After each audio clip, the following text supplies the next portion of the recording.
The Senate just rejecting two bills that could have ended the government shutdown. A leading Democrat, Chris Van Hollen, he will discuss what just happened and his plan that he's authored, a third way that he is leading that could actually solve this mess. Also, the State of the Union drama. By now you know, the president caved. But why? ABC News political director Rick Klein joins us with some insights from behind the scenes. Then, the Michael Cohen saga continues. President Trump's former lawyer and fixer postponed his hearing before a House committee, but now the Senate, well, they're getting ready to subpoena him. A former federal prosecutor joins us to explain the significance of all of this. Good evening and welcome to RFL. I am Richard French and thank you for joining us. Just minutes ago, the Senate defeating two bills that would have ended the shutdown. The GOP plan included nearly $6 billion in wall funding and the Democratic plan did not.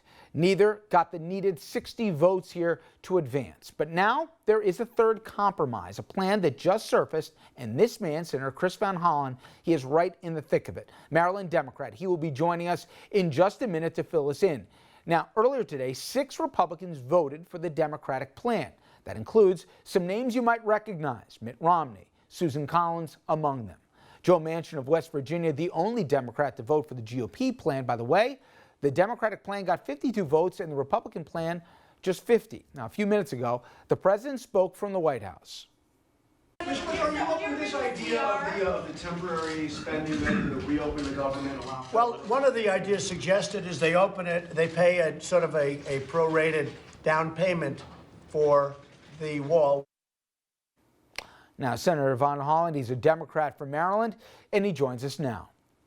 Kind of reset the stage. A lot of us expected there was going to be 2 votes, and just as expected, largely along party lines with a few notable exceptions, they didn't get the required votes. But then late in the day, you along with a few of your colleagues tried to broker a bipartisan agreement.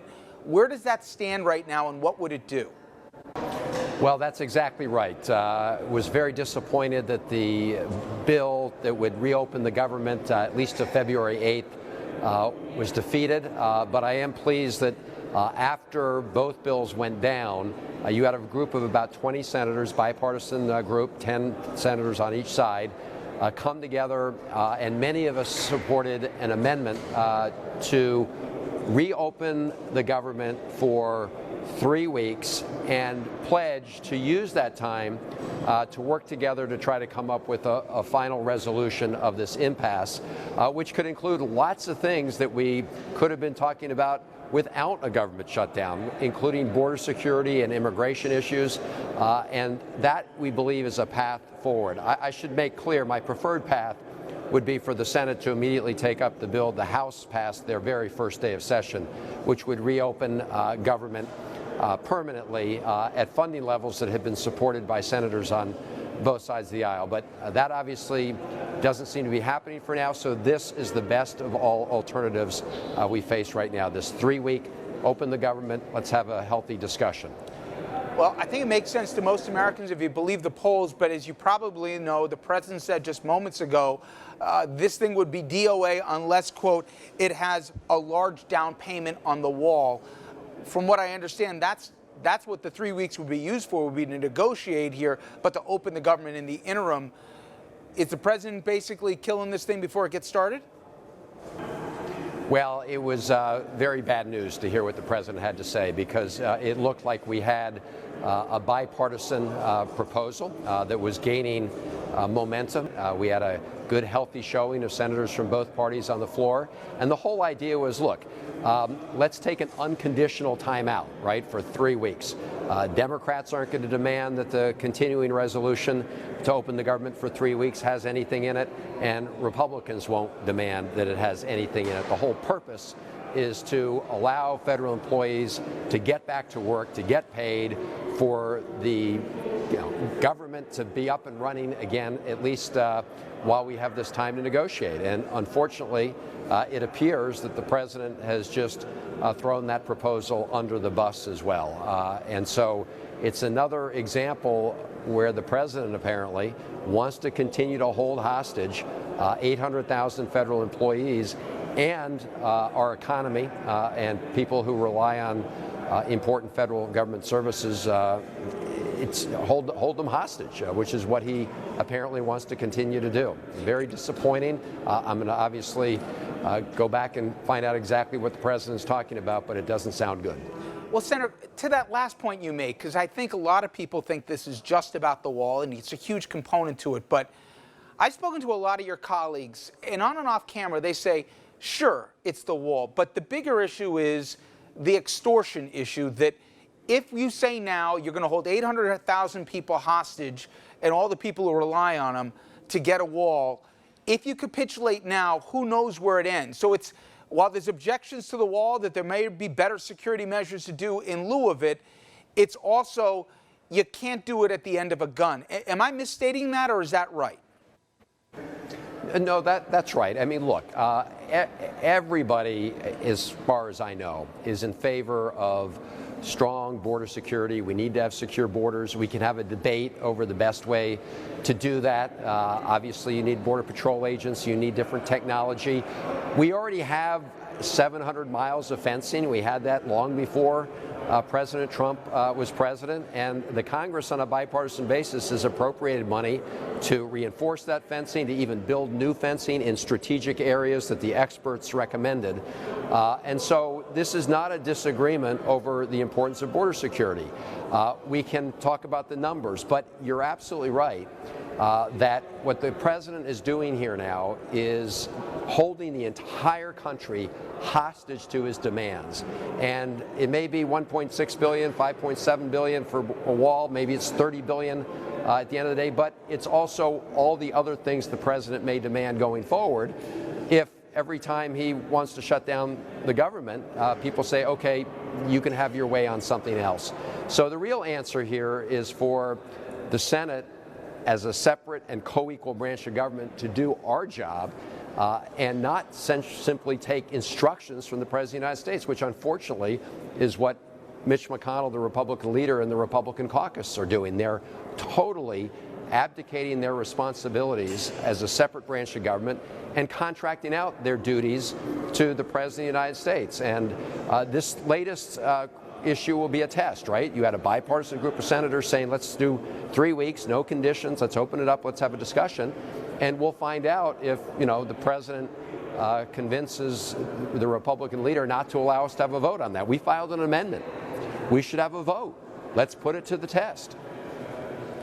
Senator, for a lot of people, and the polls reflect this, they see such an unnecessary, not that we got to do something with the border, but to hurt so many people in the interim, it just was so avoidable. But today, there is some sound bites that you may or may not have heard, including from the Treasury Secretary, the chief economic advisor of the president, also a member of the First Family. Listen to what they had to say regarding both the shutdown and the impact that it's having on people. There are reports that there are some federal workers who are going to homeless shelters to get food. Well, I know they are, and I don't really quite understand why, because as I mentioned before, the obligations that they would undertake, say a borrowing from a bank or a credit union, are in effect federally guaranteed. So the 30 days of pay that some people will be out, there's no real reason why they shouldn't be able to get a loan against it.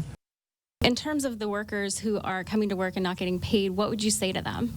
Listen, it's not fair to you, and we all get that, but this is so much bigger than any one person. It is a little bit of pain, but it's going to be for the future of our country. When the shutdown ends, they go back to work and they get their back pay. Huge share of government workers were going to take vacation days, say between Christmas and New Year's. And then we have a shutdown, and so they can't go to work, and so then they have the vacation, but they don't have to use their vacation days. And then they come back, and then they get their back pay, then they're, in some sense, they're better off. Senator, put a human face in this, because your state has a huge amount of federal workers. When you hear people say, oh, it's a little bit of pain, just go to the bank and just get a loan, or, oh, you know what, it's like an extended vacation. Talk about the reality that you're seeing, because that's not, at least from our area, what we are. You know what, it's absolutely enraging to hear those administration officials pretend that this is not imposing a great deal of financial hardship on hundreds of thousands of families. Wilbur Ross was one of the voices I heard. Easy for him to say he's a billionaire. It's kind of like President Trump when he said he could, quote, relate to people out of work. At the same time, his department and agencies were telling people to go do yard sales in order to make up for lost income. I have personally talked to people who cannot make their mortgage payments, people who can't make the monthly tuition payments on their kids' community college or four-year college. I went to a food kitchen yesterday here in Washington, D.C., where I saw something I would never have thought I'd ever see, which is a long line of federal employees, people who work from everywhere from NASA to the Securities and Exchange Commission, in line to get a warm meal. And look, these are people that work hard every day, and now they're getting these pay stubs with big goose eggs on them, a big zero. Tomorrow will be the second full pay period missed by these 800,000 federal employees. So it is absolutely enraging to hear folks say, oh, this is just sort of a walk in the park, this is just a little hit, don't worry about it. We should all worry about it, and it is a shameful shutdown. President Trump back on December 11th said that he would be, quote, proud to shut down the government, but he shouldn't be proud of the hardship it's imposing, not just on the federal employees, which is really bad, but also a lot of small business contractors. Think about the folks who perform the thankless but important tasks of cleaning a lot of federal buildings, janitorial services, cafeteria workers who are now essentially locked out, security guards. These are folks who are really minimum wage in many cases, medium wage in some cases, and they can't afford to miss a paycheck. And it is not so easy just to go get a loan. And by the way, all those service contract employees, there's no guarantee at all.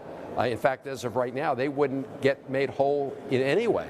So I don't know what all those administration officials have to say to them, as well as all the small businesses that are now losing their lifeline loans that they get from the Small Business Administration. I talked to a number this morning in Rockville together with Senator Cardin, and a lot of them are under threat of going under. So the pain is real, and for the president and administration officials to pretend that it's not is really sickening, actually. I mean, to pretend this is just like, you know, get by like us billionaires are getting by. Well, Senator, it sounds like you're making some progress on the Hill. Hopefully the message gets to Pennsylvania Avenue as well. I appreciate the time. Thank you so much. Yeah, I should mention one other thing, actually, which in my view would be a very important part of any final agreement here, which is there are ways to structure bills to prevent a government shutdown in the future. It requires some important components, but I believe that at least for the next 2 years, we need to put in place a mechanism to prevent these government shutdowns. I mean, I'm opposed to government shutdowns under any circumstances, but there are ways we can do it. There are bills that have been introduced by both Republicans and Democrats that would accomplish it. They all have some differences, but I believe that we need to take away this really outrageous tool that the president's employing, which allows him to hijack the entire country in order to try to extract certain demands. And it may be one thing today, it'll be another thing tomorrow if we don't take away the tool that he's using and abusing. Senator, good luck. I appreciate the time. Thank you. All right, let me bring in our senior political correspondent, Andrew Whitman, with more. So even though there's building support for this, at least the third way, if we want to call it, what Van Hollen does, it seems like it's DOA because the president says, show me the money. He doesn't, the escape routes for him are closing. And it doesn't look good. Yeah, and you actually saw an urgency from senators on both sides of the aisle to work together after these votes went down today and get something done. And it wasn't until the blowback from the president that he wants a down payment on the down payment on the wall, which is going to be like $1 billion or more. to make that happen. That's just no dice. There's no way Democrats can go for that. Can we just clear for once and for all, because I know depending on a channel people will watch, they'll get different numbers. There's empirical data right now that the public has a clear person they're blaming for this, and they're pretty clear that they don't like the shutdown, right? We have the poll numbers, and it's not close as to who the bad guy is here and what they want. Yeah, hands down, they're blaming President Trump, and they're doing so in pretty large numbers. There you see the breakdown in terms of most responsible for the shutdown. I mean, we're seeing other numbers as well here that show some difficulty for the president. So in terms of, like, for example, the emergency, and we're hearing reports that they're drafting an emergency declaration. 3 out of 4 people think the shutdown is an emergency or a major problem. 59% say the situation at the border is an emergency. So clearly people blaming the White House and seeing through the facade. And then this is in terms of how obstinate the supporters are.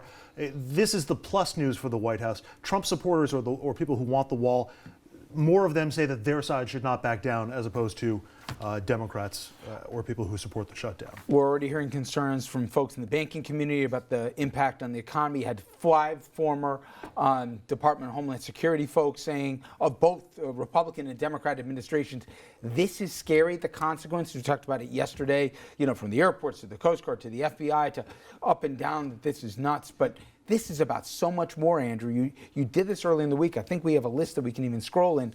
The various agencies impacted by this, and it gets worse as we get into February, and if it gets into March, God help us, it gets bad there as well. Yeah, and it starts impacting things on very local levels, even things like transit systems, food stamps, school lunches, and school lunch programs would be affected as well. There's a very long list, as you can see here as we go through it. You mentioned the Homeland Security secretaries, 5 of them, including John Kelly, who just left the Trump White House, urging the president to settle the shutdown and open up the government.